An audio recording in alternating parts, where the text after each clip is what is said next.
Hello everyone, and welcome back to my channel. I'm James, and before we dive into today's story, I want you to imagine something with me. Picture a young man, brilliant beyond his years, standing at the edge of a cliff, not a physical one, but something far more dangerous. The cliff of wasted potential. The precipice of a life unlived. What I'm about to share with you today isn't just a story, it's a father's desperate attempt to save his son from the most insidious prison of all, the prison we build for ourselves out of excuses, procrastination, and the dangerous belief that we have all the time in the world. If this resonates with you, if you've ever felt trapped by your own limitations or watched someone you love waste their precious days, please hit that subscribe button right now. Your support means everything to me, and I promise you, this story will change how you think about time forever. Also, don't forget to like this video and share it with someone who needs to hear this message. Now, let me tell you about my son Michael, and the hardest conversation I've ever had to have. 3 years ago, Michael was everything a father could dream of. Valedictorian of his high school class, full scholarship to MIT, a mind so sharp it could cut through the most complex problems like a hot knife through butter. At 22, he had the world at his fingertips. I remember the day he graduated from MIT. Sarah, my wife, was crying tears of joy as Michael walked across that stage. "Our boy did it, James," she whispered to me. "He's going to change the world." And I believed her. God help me, I believed her. Michael moved back home temporarily, or so we thought. He said he needed time to figure things out, to find his passion, to make sure he chose the right path. Noble words. Reasonable words. The kind of words that sound wise but can become the most dangerous lies we tell ourselves. 1 month became 2. 2 became 6. 6 became a year. Every morning, I'd watch my brilliant son shuffle to the kitchen in his pajamas at 2 p.m., grab a bowl of cereal, and disappear back into his room. The room that had once been filled with science projects and academic awards was now a cave of drawn curtains, empty energy drink cans, and the blue glow of computer screens. "He's just taking a break, James," Sarah would say, but I could see the worry lines deepening around her eyes. All that pressure in college, he deserved some time to decompress. But I knew something she didn't want to admit. This wasn't decompression. This was disintegration. By month 14, I couldn't take it anymore. I knocked on Michael's door one Tuesday morning, or rather, Tuesday afternoon, since it was already past noon. "Michael, we need to talk." "Not now, Dad. I'm in the middle of something important." Important. He was playing video games. The same games he'd been playing for months, achieving virtual victories while his real life crumbled around him. I pushed open the door anyway. The smell hit me first, stale air, unwashed clothes, the sour scent of a life going nowhere.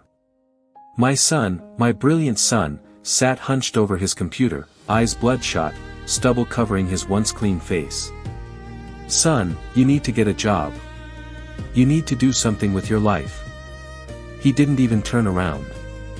"I'm working on it, Dad.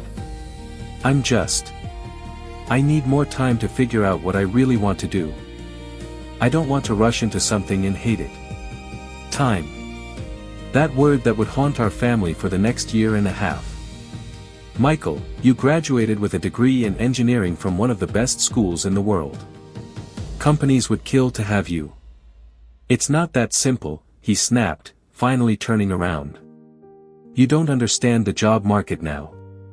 It's competitive. I need to be strategic. I need to make sure I'm choosing the right opportunity." Strategic. He'd been being strategic for over a year while his skills atrophied and his confidence crumbled. But here's what broke my heart the most: I could see the fear in his eyes. Behind all the excuses and justifications, my son was terrified.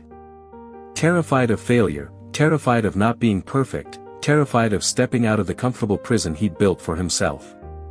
The turning point came on a cold February morning. Sarah woke me up at 6 a.m., sobbing. "James, it's Michael. He's having some kind of breakdown. I rushed to his room to find my 24-year-old son curled up on his bed, crying like a child. In his hands was a letter, a job rejection letter. His first job application in 2.5 years, and it was a rejection. "I'm nothing, Dad," he whispered through his tears. "I'm a failure. I've wasted so much time, and now I'm too behind. Everyone my age has careers, relationships, lives. And I'm still here, in my childhood bedroom, like some kind of loser." In that moment, watching my son break down, I realized I had been enabling his self-imprisonment. Every time I let him make another excuse, every time I didn't push harder, every time I told myself, "He'll figure it out eventually," I was helping him build the bars of his cage. But that rejection letter, as devastating as it was, became our salvation. Because sometimes you have to hit rock bottom before you can start climbing back up. That evening, I sat Michael down for the most important conversation of both our lives. I'm going to share it with you now because I believe these words might save someone else's son, daughter, or maybe even yourself. "Michael," I said, "I need to tell you something, and it's going to hurt. But I love you too much to let you stay trapped in this prison you've built."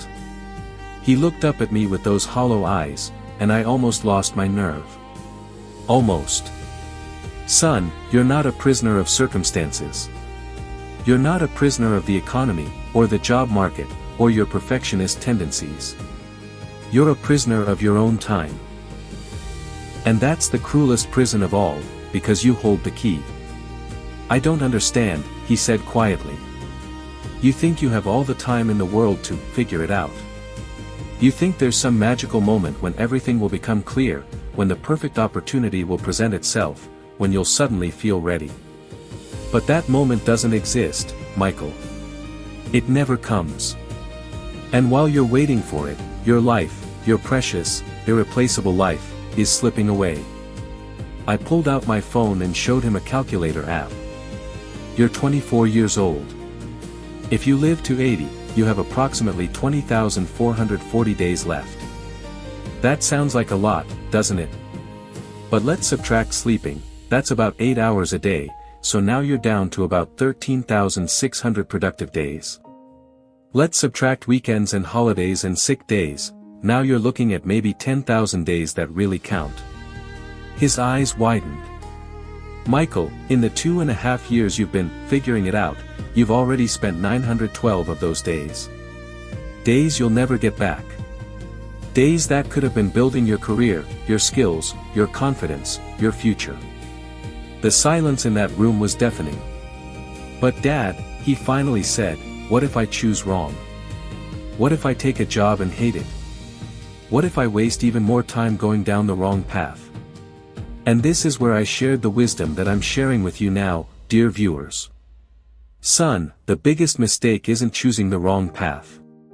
The biggest mistake is choosing no path at all. Because any path, even if it's not perfect, teaches you something.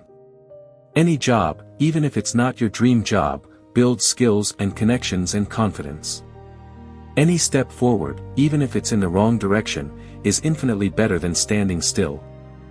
I stood up and walked to the window, looking out at our neighbor's yard. "Michael, do you see Mrs. Henderson out there, tending to her garden?" He nodded. "She's 78 years old. Every morning, rain or shine, she's out there. Some days she plants. Some days she weeds. Some days she just waters. She doesn't wait for the perfect weather or the perfect season or the perfect soil conditions.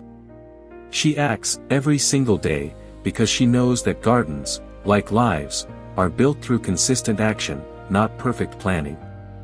I turned back to him. "Your career, your relationships, your entire life, they're like that garden. They won't grow while you're inside, researching the perfect soil composition. They grow when you get your hands dirty, when you plant seeds even when you're not sure they'll flourish, when you take action even when conditions aren't perfect." Something shifted in Michael's eyes. For the first time in months, I saw a spark. "But what if I'm not ready?" he asked. "Nobody's ever ready, son. Ready is a feeling, not a state of being. I wasn't ready to be a father when you were born. I wasn't ready to start my business when I did. I wasn't ready for most of the important things in my life. But I did them anyway, and that's what made me ready. That night, we created what we called the 90-Day Freedom Plan. I want to share this with you because it's not just for people struggling with career paralysis, it's for anyone who feels trapped by their own hesitation. Day 1 to 30, application blitz. Michael would apply to 5 jobs every single day. Not perfect jobs, not dream jobs, just jobs that utilized some of his skills.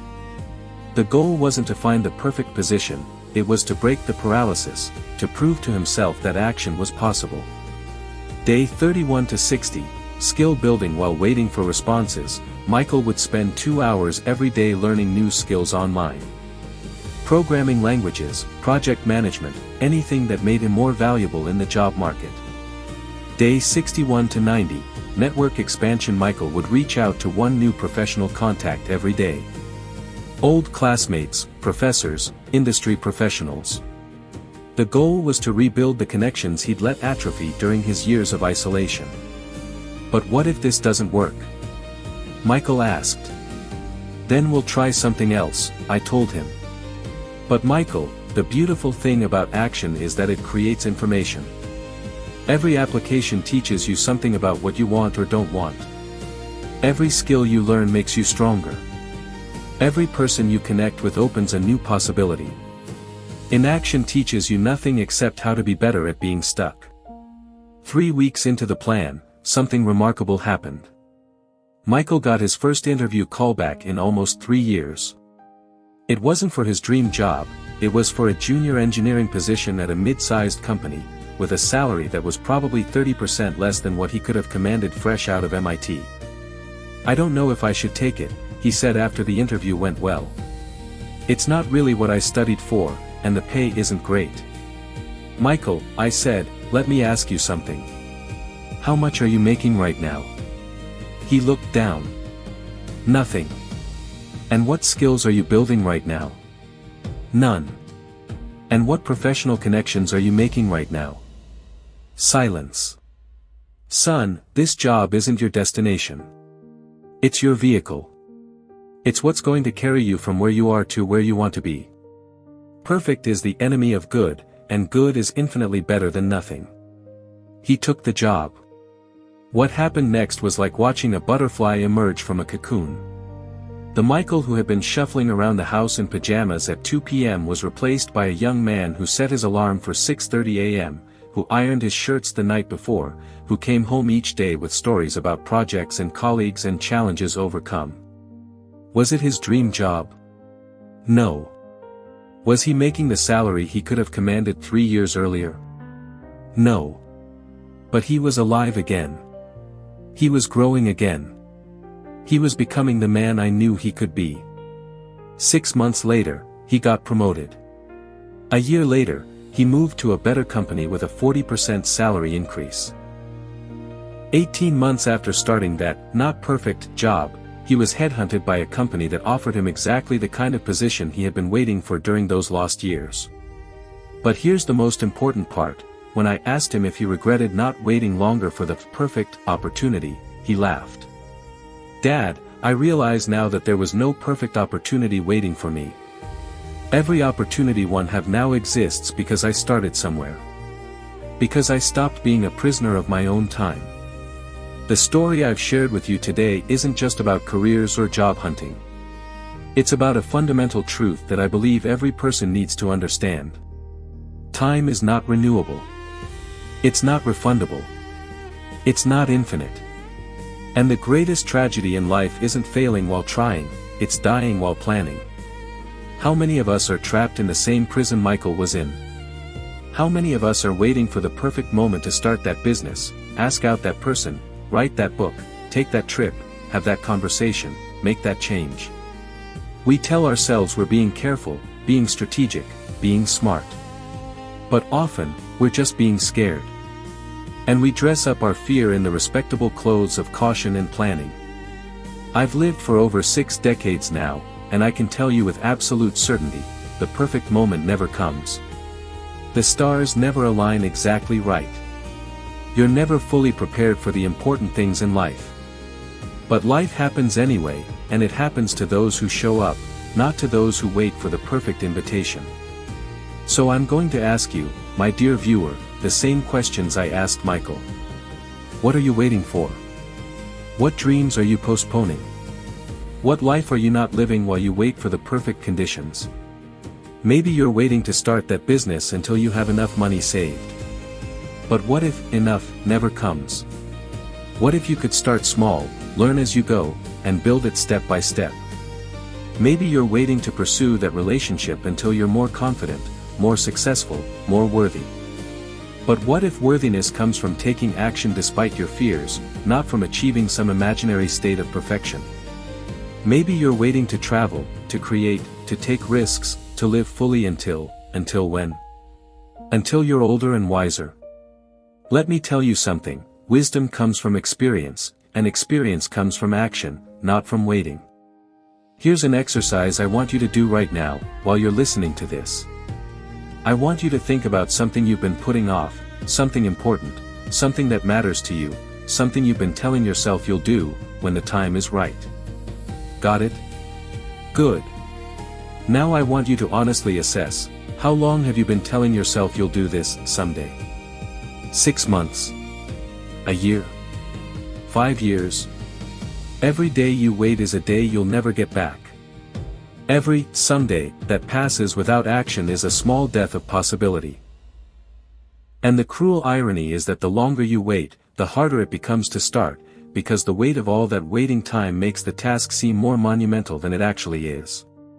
Michael thought that because he'd waited 2.5 years, he needed to find something that would justify all that waiting time. But that's not how life works.